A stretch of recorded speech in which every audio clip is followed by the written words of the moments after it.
In the field of astronomy, a few decades earlier, in the 1970s, there were a group of scientists who described how the universe came into existence, for which they got the Nobel Prize.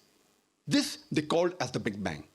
And these scientists said that initially our universe was one primary nebula.